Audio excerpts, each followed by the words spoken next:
ದರ್ಶನ್ ಅವರನ್ನ ಎಲ್ಲರೂ ಕೂಡ ಚಾಲೆಂಜಿಂಗ್ ಸ್ಟಾರ್ ಅಂತ ಇದ್ರು.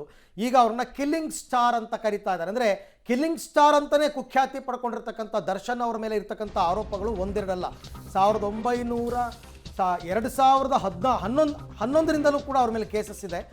ಸೊ ಈಗ ಅವ್ರ ಮೇಲೆ ಏನಾದರೂ ರೌಡಿ ಶೀಟರ್ ಓಪನ್ ಆಗುತ್ತಾ ಅಂತ ಗೃಹ ಸಚಿವರು ಮಾತಾಡಿದ್ದಾರೆ.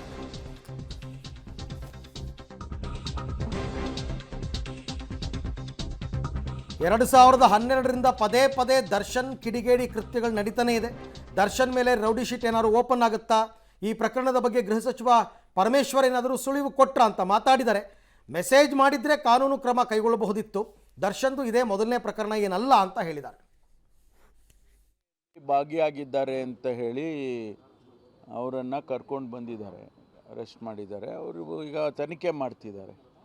ತನಿಖೆಯಲ್ಲಿ ಏನು ಬರುತ್ತೆ ವಿಚಾರಗಳು, ಅದರ ಮೇಲೆ ಕ್ರಮ ತಗೊಳ್ತಾರೆ. ಕಾನೂನು ಎಲ್ಲರಿಗೂ ಒಂದೇ, ದರ್ಶನ್ ಅವರಿಗೂ ಕಾನೂನು ಒಂದೇ, ಪರಮೇಶ್ವರ್ಗೂ ಕಾನೂನು ಒಂದೇ. ಹಾಗಾಗಿ ಕಾನೂನನ್ನು ಯಾರೂ ಕೂಡ ಕೈಗೆತ್ಕೊಳ್ಬಾರ್ದು ಅನ್ನುವಂಥದ್ದು. ಆ ಹುಡುಗ ರೇಣುಕಾ ಸ್ವಾಮಿ ಅವನು ಏನೋ ಸೋಷಿಯಲ್ ಮೀಡಿಯಾದಲ್ಲಿ ಅವರ ಶ್ರೀಮತಿಯವ್ರ ಬಗ್ಗೆ ಏನೋ ಪೋಸ್ಟ್ ಮಾಡಿದ್ದ ಹಾಗೆ ಅಂತೇಳಿ, ಅದಕ್ಕೆ ಅವರು ಕಂಪ್ಲೇಂಟ್ ಕೊಡ್ಬೋದಾಗಿತ್ತು. ಅವ್ರು ಯಾರು ಕಂಪ್ಲೇಂಟ್ ಕೊಟ್ಟಿದ್ದರೆ ಪೊಲೀಸ್ನವರು ಇಮಿಡಿಯೇಟಾಗಿ ಆ್ಯಕ್ಷನ್ ಮಾಡೋರು. ಅವರನ್ನು ಕರ್ಕೊಂಡು ಬಂದು ಹೊಡೆದು ಸಾಯಿಸಿದ್ದಾರೆ ಅಂತ ಏನು ಇವಾಗ ಮಾಹಿತಿಗಳಿದೆ,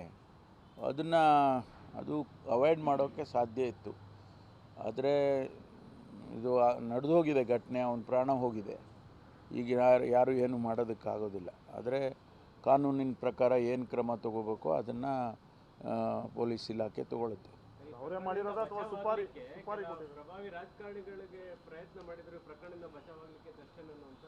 ಇಲ್ಲಪ್ಪ, ಯಾರು ನನಗೆ ಗೊತ್ತಿದ್ದಂಗೆ ಯಾರು ಪ್ರಯತ್ನ ಮಾಡಿಲ್ಲ, ಅಥವಾ ನಮ್ಮ ಹತ್ರ ಯಾರು ಪ್ರಯತ್ನ ಮಾಡಿಲ್ಲ. ಹಾಗಾಗಿ ಕಾನೂನಿನಲ್ಲಿ ಏನು ಕ್ರಮ ತಗೊಳ್ಳೋದಕ್ಕೆ ಅವಕಾಶ ಇದೆ ಅದನ್ನು ತಗೊಳ್ತಾರೆ. ಅದನ್ನು ನಾವು ಯಾರೂ ಕೂಡ ಸರ್ಕಾರದಿಂದ ನಾವ್ಯಾರೂ ಇಂಟರ್ಫಿಯರ್ ಆಗೋದಿಲ್ಲ. ಅವರಿಗೆ ಫ್ರೀ ಹ್ಯಾಂಡ್ ಕೊಟ್ಟಿದ್ದೀವಿ ಪೊಲೀಸ್ನವ್ರಿಗೆ.